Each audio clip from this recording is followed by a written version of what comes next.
ખાસ કરીને પ્રદેશ મહામંત્રી તરીકે આપની નિમણૂક થઈ છે, ઠેર ઠેરથી શુભકામનાઓ મળી રહી છે, શું કહેશો? ભારતીય જનતા પાર્ટીના શીર્ષસ્થ નેતૃત્વનો હું ખૂબ ખૂબ આભાર માનું છું કે સામાન્ય એવા બૂથની અંદર સંગઠનના કામથી કામગીરી શરૂ કરેલી સ્લીપો હાથે લખવાનો તે વખતે વિષય હતો, એટલે કાર્યકર્તા તરીકે સ્લીપો હાથે લખતો હતો અને વેચવા જતો હતો. એમાંથી પાર્ટીએ મને મંડળનો મહામંત્રી બનાવ્યો, જિલ્લાનો બનાવ્યો, પ્રદેશની અત્યારે જવાબદારી આપી છે, ધારાસભ્ય તરીકે મને ટિકિટ આપી. મારી પાસે શબ્દો નથી ભારતીય જનતા પાર્ટીનો આભાર કઈ રીતે વ્યક્ત કરું, પણ નેતૃત્વએ જે જવાબદારી આપી છે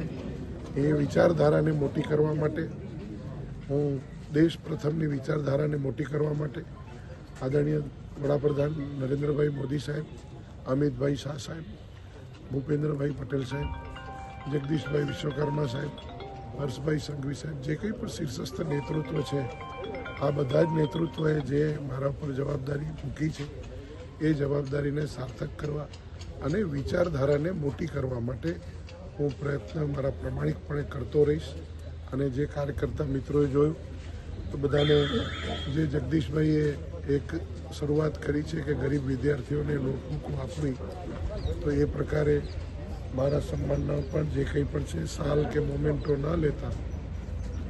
આ નોટબુકો છે, એ નોટબુકો આવનારા દિવસોમાં ગરીબ વિદ્યાર્થી ભાઈ બહેનને ઉપયોગી થાય એ માટે સેવાના ભાવથી કાર્યકર્તાઓ કાર્ય કરતા રહે, એવા ભાવ સાથે કાર્યકર્તાનો પણ આભાર વ્યક્ત કરું છું. અને ભારતીય જનતા પાર્ટીના સામાન્યમાં સામાન્ય કાર્યકર્તાથી કરી અને શીર્ષસ્થ નેતૃત્વ સુધી સૌનો હું આભાર વ્યક્ત કરું છું.